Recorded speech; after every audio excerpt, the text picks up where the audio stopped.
Hello, everyone, and welcome back to another episode of Unpopular Opinions with me, Randy Prizzle. How you guys all doing out there? Everything good, shway, crispy, irie. I just found out as well that it's been 1 year of Unpopular Opinions. So big up to everybody who has watched Unpopular Opinions and liked them, shared, subscribed, all of that good stuff. Big yourselves up, and let me stop waffling on. It's been 1 year of this. Let's not make it 2 years of the way I'm going on right now, in terms of just yapping and yapping. Let's get on to the unpopular opinions for today's episode. Employees asking applicants to explain gaps in their resume is a red flag. Now, I do feel sometimes some employees do want to know your business. They do want to know what you've been doing in those spaces. Sometimes they shouldn't really care. If you have the necessary experience to be doing that job, then why should they be caring about what you've done in your spare time? Whether you've been on the road doing something mad, or whether you've been somewhere else trying to plan and organize things, or maybe going to study and stuff. What is their real business? Do you know what I mean? To know that. Why don't they just check everything on your resume and go, do you know what? What's on your resume is good enough for me to want to employ you. Why do you need to know about the gaps? Who cares about the gaps? It's the London thing right now. Mind the gap. That's what they need to do. Mind their business and move on. Just check what's on man's resume and then keep it pushing. But some people are just inner people's business, want to know too much. What do you want to know? You know what I mean? Asking all these questions and then you're trying to get man to fold. But at the point of time, this is what's the necessary. Just knowing what's on that resume. Why do you care about anything else? I don't know. I don't get it. Do you know what I mean? You want to know people's personal life and their business and that, what they're doing behind closed doors and that, like the Peter Andre song. Who cares? But anyways, next one. Medium rare burgers are stupid. Now, I do agree with this because I just feel like, for me, I like my food to be kind of nearly well done. You know what I mean? Rather than having it medium rare where there's blood coming out.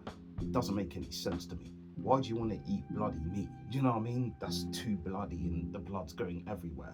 Nah, it's a bit yucky for me. Some people's guts and intestines can take that sort of thing, and that's fine for you. But for me, I don't want it. Keep it far away from me as possible. Bad energy, stay far away. Make it stay far away. Stay far away from me. Next one. People on Snap are not entitled to a Thanksgiving feast. I mean, I don't know. I'm not on Snap. I used to be on there like a long time ago, and I was only there for about 2 weeks or something, and I left it because I just thought this is long. This isn't going anywhere for me, and I can't be bothered to continue on with Snap. But if that's what this person thinks, then that's what this person thinks. I just generally feel like if you want to take pictures of your Thanksgiving feast and all of that and enjoy, then please do. Do you know what I mean? It's a way you're rubbing it in people's faces. But if you made the banging food, you want to show it off, then you show your food off. And hey, look what I've done, culinary skills and all that. Sometimes some people probably haven't cooked a day in their life, and then they're doing this thing and they just want to show it off to people. Hey, look how impressive this is. Do you know what I mean? I made a 5-course meal with this, and I did this all on my own. Do you know what I mean? All by myself, which is good for them. But anyways, next one. Alright, Halloween should be a federal day off work. I mean, it would be nice. It would be nice to have Halloween as a federal day off work. It would be nice to just be able to chill, go out, dress up, and do all that good stuff. As I said, for me, I'm not really much into the dressing up things. I wouldn't mind once in a while, Spider-Man sayings, you know what I mean, Miles Morales and that. Potentially, obviously, if the body gets a bit buff, could fit into the suit, spandex it out, go all of that. But I generally do feel like it would be nice to have Halloween as a day off work, but I don't think it's going to happen. I just think, obviously, they should make these days double pay though. And the reason why I say this is because the amount of people that's going around doing this whole scaring tactics. For the people who get scared very easily, double pay. You know what I mean? 'Cause coming out of work, someone just jumps you, scared and that. Could be in the ER, you know what I mean? So should be a double pay for that. But anyways, next one.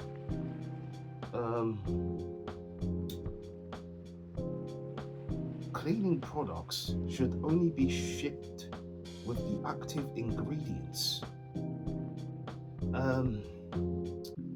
I think, listen, it's always hazardous whenever you're shipping cleaning products, you know. I don't know if, you know, you're going to say all active ingredients should be great and all of that to be shipped with it. I think regardless of what you're putting and how you're shipping it, is still going to be dangerous. You always have to be careful. That's why you always put the warning signs and labels and all that. But anyways, let me stop waffling with that. I think it's always going to be hazardous, regardless of any way you do it. So, next one. Sparkling water is the best beverage. No. With fruit, it is. Without fruit, it's not. And that's just all I've got to say on that. I think with fruit, it's very tasty with fruit. You know what I mean? You have like let's say pineapple, strawberries, passion fruit. You know what I mean? I like apple and elderflower. I think that really goes well together. So that is a sparkling water. Excellent. I can even look at Rio drinks. Rio drinks for me are top tier. And the Rio drinks, when they mix with fruit, because that's what it is, sparkling water, fruit, goes down really well. Really lovely stuff. But by itself, get in the bin. And that's all I've got to say on that. And that's it. We'll come to one more. Halloween and trick or treating isn't dying. It's your neighborhood. Well, I personally don't care regardless. I don't really like people knocking on my door and going, hey, trick or treat and stuff. It's nice once in a while, but when these kids show up and they're expecting candy and things like that, and taste the candy, I can feel the way you walk, even when you don't, it's over me. Do you know what I mean? Because some of these kids will just expect you to be giving them candy, and all you want to really give them is coal. You know what I mean? Christmas come early, you get coal. Do you know what I mean? Take that and shove out of there. Do you know what I mean? But I just think that trick-or-treating are generally more for the youngsters nowadays.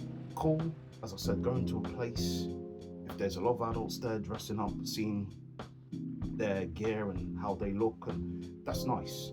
Personally for me, I'm not really a dressing up type of guy. You know what I mean? If there's a wolf mask, potentially, you know what I mean, one of them ones. It's a Spider-Man or something like that. So, but yeah, that's my thoughts on that. But that's all for this episode of Unpopular Opinions.